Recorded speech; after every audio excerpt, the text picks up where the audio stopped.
The dust of the high prairie clung to Josiah's lungs like a shroud, each breath a reminder of the emptiness that had settled over his life since Sarah's passing. His ranch, once a testament to shared dreams and calloused hands working in unison, now mirrored the desolation in his heart. Fences sagged like weary shoulders, the barn leaned with the weight of unspoken sorrows, and the small cabin, their haven, felt as cold and hollow as a forgotten grave. The sun, a molten brand in the vast, indifferent sky, beat down on the parched earth, baking the failure into the very soil they had once coaxed into bloom.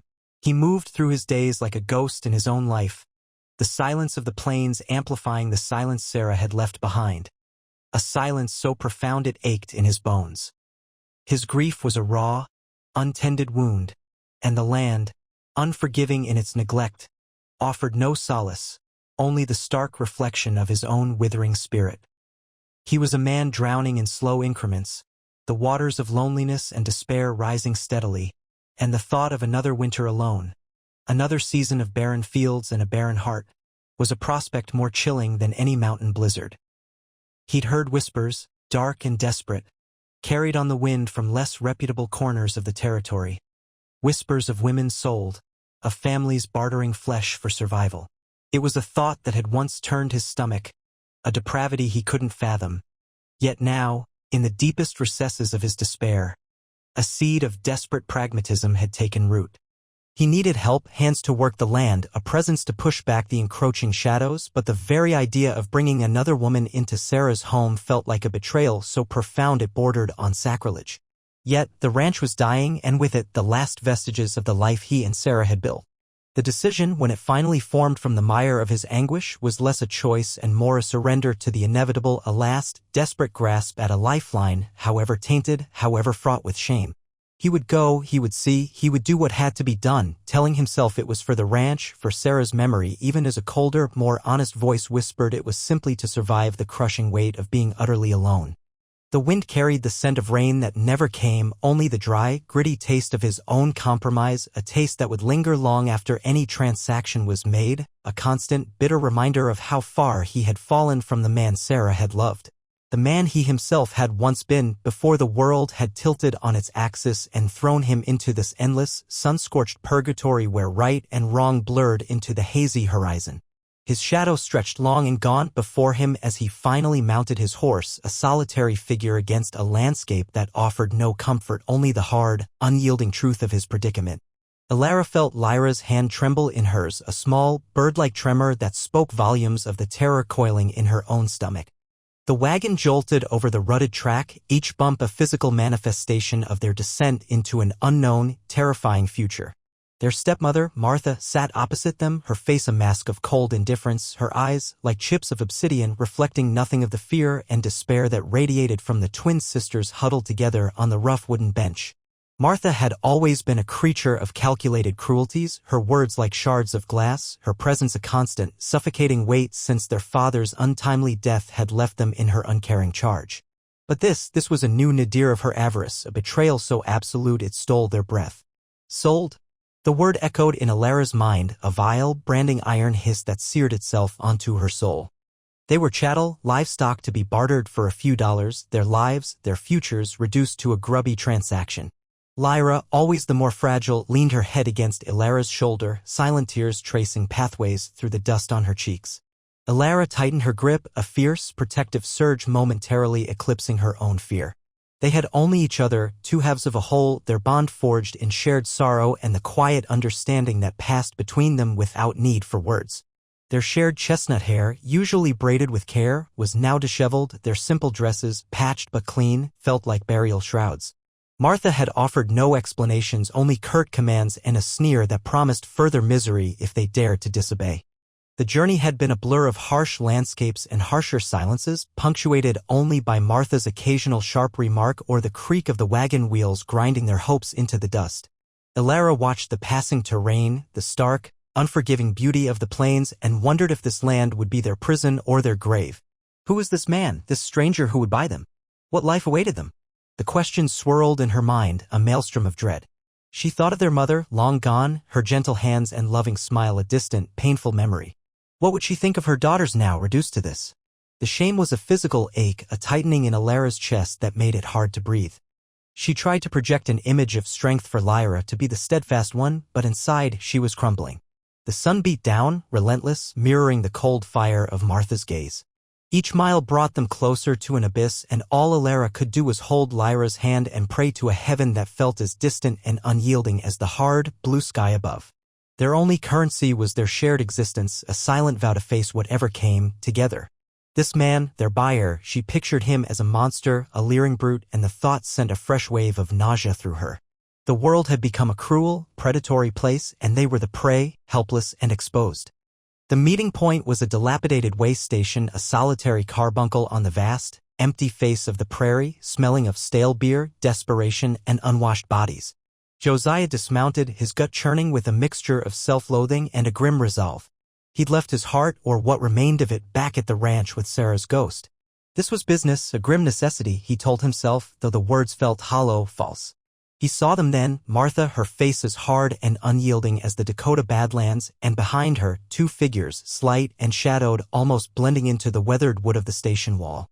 As he drew closer, his breath hitched. They were young, so terribly young, girls really, not women. Twins, identical in their terror. Their wide, haunted eyes fixed on some point beyond him, as if seeking an escape that didn't exist. He didn't know what he'd expected. Perhaps hardened women, used to the rough bargains of the frontier. Not these frightened children who looked as though a harsh wind might snap them in two. A wave of something akin to revulsion washed over him. Not for them, but for himself, for Martha, for the squalid ugliness of the transaction. Martha, sensing his hesitation perhaps, or simply eager to conclude her business, pushed them forward. "Strong, good workers," she stated, her voice flat, devoid of any emotion save a flinty greed. "Healthy." Obedient, the words, meant to be a sales pitch, landed like blows. He saw the barely perceptible flinch from the girl on the left, the way her sister's hand tightened on her arm. Alara and Lyra, he would later learn their names, stood there, heads bowed, the sun catching the auburn glint in their shared hair, their faces pale canvases of fear and resignation. Josiah felt a muscle twitch in his jaw. This was wrong, a profanity against something sacred he couldn't name. He should turn, right away, leave them to whatever fate Martha had in store, but the image of his decaying ranch, the crushing loneliness, held him fast. And another feeling, unexpected and unwelcome, stirred within him, a nascent, protective instinct, a dull ache of responsibility for these two lost souls. He looked from their downcast faces to Martha's predatory smirk, and a cold anger settled in him. He wouldn't haggle, wouldn't prolong their humiliation. He named a sum, the entirety of what he'd managed to scrape together, the price of his own integrity, it felt like. Martha's eyes gleamed. The money exchanged hands, a rustle of worn bills sealing a pact that felt more like a damnation. He didn't look at the girls as he turned to his horse, a curt "come," his only instruction, the word tasting like ash in his mouth. He felt their presence behind him, two silent shadows trailing in his wake, and the weight of their future, now inexplicably tied to his, settled upon him, heavier than any stone. The prairie wind whipped around them, carrying no answers, only the scent of dust and regret. The journey back to Josiah's ranch was a silent torment, each mile stretching into an eternity of unspoken anxieties and suffocating tension. Alara and Lyra rode in the small wagon Josiah had brought, clinging to each other as if for life itself, their eyes darting around the unfamiliar landscape, every shadow a potential threat, every gust of wind a mournful sigh. Josiah rode ahead, his back a rigid wall of impenetrability, his silence as vast and unyielding as the plains surrounding them. Alara watched him, this stranger who now owned them, searching his stoic profile for any sign, any flicker of the man beneath the gruff exterior, but found nothing but a grim preoccupation that mirrored her own unease. The sun beat down mercilessly, and the only sounds were the rhythmic clop of his horse's hooves, the creak of the wagon wheels, and the frantic thumping of her own heart. Lyra had fallen into a fitful, exhausted sleep, her head nestled on Alara's lap, her breathing shallow. Alara gently stroked her sister's hair, a small, comforting gesture in a world that had suddenly become devoid of all comfort. She wondered what awaited them at this man's home. Would it be a prison? Would he be cruel, demanding? The fear was a cold knot in her stomach, a constant companion since Martha had announced their fate. When they finally arrived, the sight that greeted them did little to assuage their fears. The ranch was a portrait of neglect, the buildings weathered and leaning, the fences broken, the land itself looking tired and defeated. It was a place that whispered of hardship and sorrow, not sanctuary. Josiah dismounted, his movements stiff, and led them to a small, sparsely furnished room at the back of the main cabin. It was cleaner than she expected, but stark, with 2 narrow cots and a single small window looking out onto the desolate expanse. "You'll stay here," he said, his voice rough, devoid of inflection. He gestured to a pitcher of water and a basin. Food will be brought, and then he was gone, leaving them in a silence that felt even heavier than the one in the wagon. Alara sank onto one of the cots, the rough blanket coarse beneath her fingers. Lyra stirred, her eyes wide with apprehension as she took in their new surroundings. "Alara," she whispered, her voice trembling. "What will happen to us?" Alara pulled her sister close, offering a strength she didn't feel. "We'll be all right, Lyra," she murmured, the lie feeling brittle on her tongue. "We have each other. We'll face this together." But as darkness crept into the small room, bringing with it the eerie chorus of coyotes and the sighing of the wind through the eaves, Alara felt a profound sense of isolation, a fear that this place, this man, would swallow them whole, leaving no trace of the girls they once were. Josiah, in the main part of the cabin, sat by the cold hearth, Sarah's faded photograph in his calloused hand. The weight of what he had done, the presence of those 2 frightened girls in the next room, pressed down on him. He was a stranger to himself, this man who bought women, however desperate his circumstances. He had sought hands to work, but he had acquired souls, and he had no idea what to do with them or with the disquiet they had awakened within him. Days bled into a routine of cautious observation and unspoken needs. Alara and Lyra, driven by a primal instinct for self-preservation and a desperate desire not to be a burden, began to tentatively emerge from their small room. They moved like shadows at first, flinching at Josiah's gruff commands, which were more observations of tasks needing doing than direct orders to them. They started with the chickens, their small, deft hands surprisingly adept at gathering eggs and scattering feed, a task Josiah had long neglected with any real care.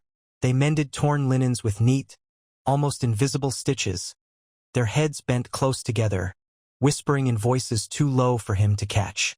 Lyra, despite her initial fragility, showed a surprising affinity for the small, struggling vegetable patch Sarah had once tended, coaxing a few stubborn shoots from the parched earth with a patience Josiah himself had lost. Alara, stronger and more outwardly composed, tackled the endless chores of the cabin, sweeping the dust that seemed to perpetually invade, washing the few dishes, her movements efficient and quiet. Josiah watched them from a distance, his initial discomfort slowly giving way to a grudging respect. They were not the helpless creatures he had first perceived. There was a resilience in their slender frames, a quiet dignity in their downcast eyes. He found himself leaving out extra food, a slightly larger portion of stew, a piece of bread he might have saved for himself. One afternoon, as a storm gathered on the horizon, mirroring the turmoil he often felt within, he found Lyra struggling to secure a loose shutter on the barn, the wind whipping her hair across her face. Without a word, he took the hammer from her small hand and, with a few swift blows, secured the shutter. Lyra murmured a "Thank you, sir," so soft he almost didn't hear it. Her eyes, the color of rain-washed skies, meeting his for a fleeting second before skittering away. It was a small moment, insignificant perhaps, but something shifted within him. Later that evening, the storm raging outside, he sat at his rough-hewn table, a ledger of his failings open before him, when Alara entered. She carried a steaming cup. "We thought you might be cold, sir," she said, her voice barely above a whisper, placing the cup of weak, brewed chicory beside his hand. He looked up, surprised. It was the first unsolicited kindness he'd received since Sarah. "Thank you," he managed, the words feeling rusty in his throat. She nodded, a flicker of something unreadable in her eyes, and retreated. He sipped the bitter drink. It wasn't Sarah's coffee, nothing ever would be, but it was warm. He remembered Sarah's laughter, the way she'd believed in this land, in him. This ranch, their dream, had become his prison. He saw her face in the flickering lamplight, her gentle smile, and a pang of the old grief, sharp and fierce, pierced through him. These girls, they were survivors, he realized, much like he was trying to be. He saw not just their fear now, but their endurance, the faint but persistent spark of life that even Martha's cruelty hadn't extinguished. They were not replacements, could never be, but perhaps, just perhaps, they were not the burden he had first imagined either. The fragile truce established by small kindnesses and shared labor began to solidify, like frost hardening on a winter window pane, creating intricate, unexpected patterns of connection. Elara and Lyra, sensing a subtle shift in Josiah's demeanor, a lessening of the impenetrable wall he usually maintained, started to share fragments of their past. Timidly at first, then with a growing, sorrowful candor, they spoke of their life before Martha, of a loving father whose early death had shattered their world, and of the subsequent years of neglect and quiet cruelties under their stepmother's rule. They spoke of hunger, not just for food, but for kindness, for a safe word, for a place to simply be. Josiah listened, mostly in silence, his hands busy mending a piece of tack or sharpening a tool, but his attention was absolute. Each word they uttered chipped away at his own carefully constructed defenses, revealing not only their pain but also a reflection of his own loneliness, his own unarticulated grief. He began to see the shadows in their eyes not just as fear of him, but as echoes of past traumas. He found himself speaking, too, in short, clipped sentences at first, about the harshness of the land, the way a single hailstorm could wipe out a season's work, the ghost of a memory of Sarah's hand in his as they'd surveyed their fledgling property. One sweltering afternoon, while they were all working to clear a stubbornly overgrown patch of land Josiah hoped to cultivate, a group of rough-looking drovers passed by on the main track, their eyes lingering on Elara and Lyra with a lewdness that made Josiah's blood run cold. One of them, emboldened by liquor or arrogance, called out a crude remark. Before he could think, Josiah stepped forward, his stance suddenly formidable, his hand instinctively dropping to the axe handle leaning against a nearby log. "Keep riding," he said, his voice low and dangerous, a growl that brooked no argument. The drovers, surprised by the quiet man's sudden ferocity, muttered amongst themselves and moved on. When he turned back, he saw Elara and Lyra looking at him, not with fear, but with a dawning, almost startled gratitude. Later that week, a letter arrived carried by a passing circuit rider. It bore Martha's spidery, malevolent script. Josiah read it, his face grim. She was demanding more money, citing some fabricated debt their father had supposedly left, threatening to reclaim her property if her demands weren't met. The audacity of it, the sheer, unadulterated greed, filled him with a cold rage. He looked over at the twins, who were carefully tending the small herb garden Lyra had started near the cabin door, their heads close together, a rare, soft murmur of conversation drifting on the air. They looked almost peaceful, a stark contrast to the frightened, haunted girls who had arrived weeks ago. The thought of Martha laying her grasping hands on them again, of them being dragged back into that darkness, was unbearable. This wasn't about a transaction anymore or about farm labor. This was about protecting them. The realization settled deep within him, solid and irrefutable. They were under his roof, under his care. And no one, especially not Martha, was going to harm them further if he could help it. The confrontation Josiah had dreaded arrived not with the bluster of Martha's threats, but with the insidious creep of small-town gossip and self-righteous judgment. A delegation from the nearest settlement led by the stern-faced preacher, Mr. Gideon, and the town's busybody, Mrs. Henderson, arrived at the ranch unannounced one blustery morning. They'd heard whispers, of course, tales twisted and amplified by distance and suspicion, of the widower who'd bought himself 2 young brides. Josiah met them at the porch, Elara and Lyra hovering like startled deer in the doorway behind him, their faces pale.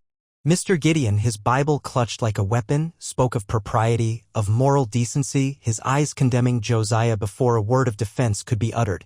Mrs. Henderson, her lips pursed in disapproval, chimed in with concerns about the girls' welfare, though her tone suggested more prurient curiosity than genuine care. Josiah listened, his patience wearing thin, the wind whipping his hair around his face, mirroring the storm brewing inside him. He saw the fear in Elara's eyes, the way Lyra pressed closer to her sister. This wasn't just about him anymore, it was about shielding them from the cruel assumptions of a world that understood nothing of their reality. When they finally paused for breath, Josiah spoke, his voice quiet but carrying a steely resolve that surprised them all, perhaps even himself. "These girls," he began, his gaze sweeping over the delegation, "were brought to me under duress, sold by a woman who cared nothing for them. They are not brides in the way you imply." He paused, then continued, his voice gaining strength, "They are under my protection. They work hard, they are decent, and they have found a measure of peace here that was denied them before. What happens on my land, under my roof, so long as it harms no one and breaks no true law of God or man, is my concern and mine alone." Elara gasped softly, her hand flying to her mouth. Lyra stared at Josiah, her eyes wide with a mixture of awe and disbelief. He had defended them openly, unequivocally. Mrs. Henderson huffed, but the impropriety, Mr. Coleman. 2 young women alone with a man. Josiah cut her off, his patience gone. The only impropriety I see, madam, is judging souls you do not know and circumstances you do not understand. They were destitute, abandoned. Here, they have shelter, food, and safety. If that offends your sensibilities, then your sensibilities are perhaps too easily offended. He stood taller then, no longer the grieving, broken man, but a protector, a guardian. Now, if you have no further legitimate concerns for their well-being, I have work to do. And so do they. The delegation, taken aback by his firm, unyielding stance and perhaps sensing the truth in his words or the unshakable conviction behind them, found themselves at a loss.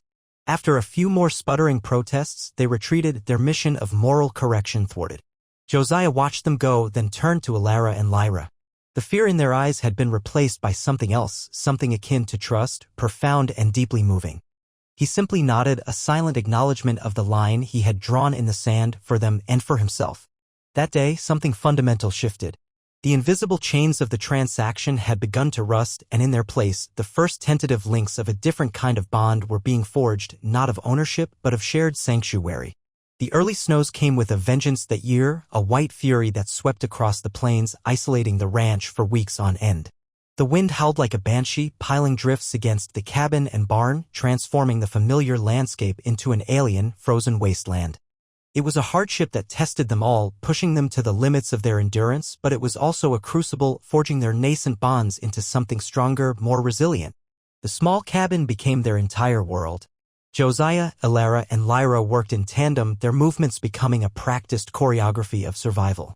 He chopped endless cords of wood, his breath pluming in the frigid air, while the girls kept the fire roaring, its flickering light a small beacon against the oppressive gloom. They rationed their dwindling supplies with care, each meal a shared, almost sacred ritual. Lyra, surprisingly, proved to be resourceful, remembering old herbal remedies her mother had taught her, brewing teas from dried herbs to ward off coughs and chills. Alara, with her quiet strength, took charge of mending their worn clothes, her needle flashing in the lamplight, her presence a steady, calming influence. The close quarters forced an intimacy that transcended their initial awkwardness. They shared stories, not just of past sorrows, but of small, forgotten joys, of dreams half-remembered. Josiah found himself speaking of Sarah more openly, not with the raw, bleeding grief of before, but with a tender reminiscence, sharing anecdotes of her laughter, her stubbornness, her unwavering belief in him. Alara and Lyra listened, their empathy a quiet balm to his old wounds. They, in turn, spoke of their childhood before their father's death, of a life that had once held laughter and security. In those shared moments, surrounded by the howling storm, the lines between them blurred. He was not just their reluctant guardian, and they were not just his charges. They were 3 souls huddled together against the harshness of the world, finding warmth not just from the fire, but from each other. One evening, when the storm was at its fiercest, the wind threatening to tear the roof from the cabin, Lyra fell ill, a fever burning through her. Alara, frantic with worry, tended to her, her face a mask of anxiety. Josiah, seeing her distress, stepped in, his large, calloused hands surprisingly gentle as he bathed Lyra's forehead with cool water, his voice, usually gruff, softened with a rough concern as he coaxed her to sip broth. He sat with her through the night, Alara dozing fitfully by her sister's side, the shared vigil a silent testament to their growing interdependence. When the fever finally broke with the dawn, a weak winter sun filtering through the ice-caked window, a profound sense of relief washed over them. Lyra, pale but smiling faintly, looked from Alara to Josiah, a flicker of gratitude in her eyes that needed no words. The storm outside eventually subsided, but the storm within Josiah had also calmed. He had faced the winter not alone, but with them. And in their shared struggle, he had found something he thought irretrievably lost, a sense of purpose, a reason to fight, a quiet connection that filled some of the hollow spaces Sarah's absence had carved in his soul. As the grip of winter loosened and the first tentative signs of spring breathed life back into the frozen land, a new rhythm settled over the ranch, a rhythm of quiet industry and shared purpose. The confrontation with the town delegation, followed by the crucible of the harsh winter, had irrevocably altered the dynamic between Josiah, Alara, and Lyra. The ranch, once a symbol of Josiah's failure and grief, began to show signs of healing, mirroring the changes within its inhabitants. With 3 pairs of hands working in concert, fences were mended, the barn roof was patched, and the fields Josiah had once despaired of were plowed and planted. Ilara's steady competence and Lyra's intuitive connection to growing things combined with Josiah's strength and experience, and slowly, painstakingly, the land began to yield. There was a quiet satisfaction in their shared labor, in the sight of green shoots pushing through the dark earth, a testament to their collective effort. The stark, silent meals of their early days gave way to conversations, sometimes about the work, sometimes about nothing in particular, punctuated by Lyra's occasional soft laughter or Ilara's rare, thoughtful smile. Josiah found himself smiling too, small, almost imperceptible smiles at first, but genuine nonetheless. He no longer saw them merely as girls he had bought out of desperation, nor even just as victims he was protecting. They were Ilara and Lyra, individuals with their own strengths, quirks, and quiet dreams. He learned that Ilara possessed a keen mind for numbers, often helping him untangle the ranch's muddled accounts, and that Lyra could coax music from a battered old harmonica he'd forgotten he even owned, her plaintive melodies drifting on the evening air, filling the silence that had once been so oppressive. They were not his wives, nor did he harbor any such illusions. The memory of Sarah was still a sacred space in his heart, but it no longer consumed him with an all-encompassing grief. Ilara and Lyra had, in their own unassuming way, brought light back into his shadowed world. They had become family, forged not by blood or conventional vows, but by shared adversity, mutual respect, and a slowly blossoming, unspoken affection. The term savior was not one Josiah would ever apply to himself, yet he knew, with a certainty that settled deep in his bones, that he had rescued them from a bleak and cruel fate at Martha's hands. And in turn, in ways they would never fully comprehend, they had rescued him from the desolate prison of his own sorrow, giving him back a reason to face the dawn, to work the land, to live. The old scars remained, for all of them, but they were no longer raw, open wounds. They were healing, slowly, surely, under the vast, indifferent sky that now seemed to hold a glimmer of promise rather than just the reflection of their pain. Their peace was a quiet, hard-won thing, precious and deeply cherished. The first true harvest after that long winter was a modest one, but it felt like a triumph. As they stood together, Josiah, Ilara, and Lyra, surveying the sacks of grain and baskets of vegetables, a shared sense of accomplishment settled over them, warmer and more satisfying than any summer sun. It was more than just food. It was proof of their resilience, a tangible symbol of their new beginning. They celebrated not with a grand feast, but with a simple meal made from the fruits of their labor, eaten at the rough-hewn table in the cabin, the flickering lamplight casting soft shadows on their faces. For the first time, there was an ease between them, a comfortable silence interspersed with Lyra's quiet humming and Ilara's thoughtful observations about the coming season. Josiah looked at them, these 2 young women who had weathered so much, their faces no longer etched with constant fear, but softened with a tentative hope. Ilara's gaze met his, a small, genuine smile gracing her lips, a smile that reached her intelligent, discerning eyes. Lyra, ever more expressive, beamed, her earlier fragility replaced by a quiet strength that radiated from her like sunshine after a storm. Word of their unconventional household had, of course, continued to circulate in the nearby settlement, but the tone had subtly shifted. The initial scandalized whispers had given way to a grudging respect, fueled by the sight of Josiah's slowly reviving ranch and the quiet dignity with which he and the twins conducted themselves on their infrequent trips to town for essential supplies. Some folks still kept their distance, their prejudices too deeply ingrained, but others, like the pragmatic blacksmith or the kind-hearted woman who ran the general store, offered nods of acknowledgement, even small gestures of goodwill. They saw not a scandalous arrangement, but 3 people making a life for themselves against the odds, a testament to the frontier spirit of endurance and adaptation. Josiah was no longer just the grieving widower lost in his sorrow. He was a man who had found a renewed purpose, his broad shoulders carrying not just the weight of the ranch, but the responsibility of his chosen family. Ilara and Lyra were no longer the terrified, bartered girls. They were strong, capable young women, their past a somber shadow but no longer the defining force in their lives. They had found safety, respect, and a place they could finally call home. The word savior still felt too grand for Josiah, too presumptuous. Yet, he knew in his heart that he had saved them from a life of misery and exploitation under Martha, and in doing so, they had, with their quiet courage and unwavering presence, saved him from the crushing despair that had threatened to consume him. Their salvation was mutual, a quiet miracle blooming in the harsh soil of the prairie, a testament to the unexpected ways hope could take root and flourish, even in the most desolate of landscapes. Their future was unwritten, its path uncertain, but for the first time in a long time it felt bright with possibility. The seasons turned, each one etching deeper the patterns of their shared life onto the fabric of the ranch and their hearts.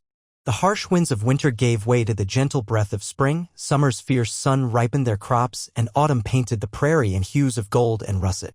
Josiah, Elara, and Lyra moved through these cycles together, a quiet, steadfast unit bound by unspoken loyalties and a deep, abiding care.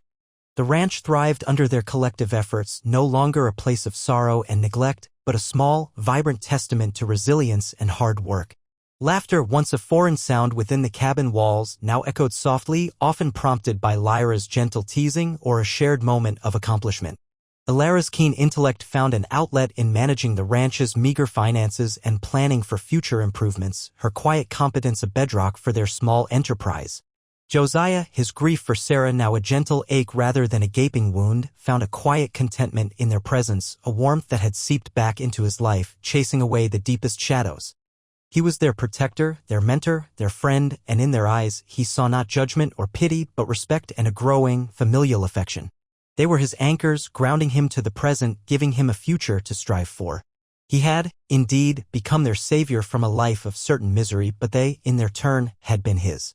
They had saved him from the desolate wilderness of his own heart, leading him back to a place of connection and purpose. Their story was not one of grand passion or dramatic pronouncements, but of quiet courage, steadfast loyalty, and the profound, transformative power of simple human kindness. It was a story whispered on the prairie winds, a testament to the fact that sometimes the most unconventional arrangements can cradle the most genuine love and that new beginnings can blossom in the most unexpected of places. Watered by shared tears and warmed by the unwavering light of hope. And so they lived, not as master and bartered brides, but as a family, unique and unbreakable, their lives a quiet melody played out against the vast, enduring landscape of the American West, a song of survival, redemption, and the enduring strength of the human spirit to find solace and build anew even from the deepest ashes of despair. This tale, born of hardship and unlikely alliances, reminds us, doesn't it, of the resilience that can bloom in the most barren of soils?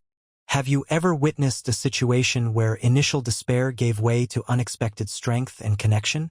Think about the assumptions we make, the judgments we cast, often without knowing the full story, the silent battles others are fighting. How often do we look beyond the surface to see the true heart of a matter, the true character of a person? Perhaps the greatest acts of salvation are not loud and dramatic, but quiet, steadfast acts of compassion, of offering shelter not just from a storm, but from the harsh judgments of the world. What does it truly mean to save someone? And in saving another, do we not, in some profound way, also save ourselves? Consider the unexpected places where family can be found, the unconventional bonds that can prove stronger than any traditional tie. We invite you to reflect on these themes. If this story resonated with you, if it touched a chord in your own heart, please show your support. Like this video, subscribe for more tales of the human spirit, and share your thoughts, your own stories of resilience and unexpected grace in the comments below. Your voice, your experiences enrich our shared journey.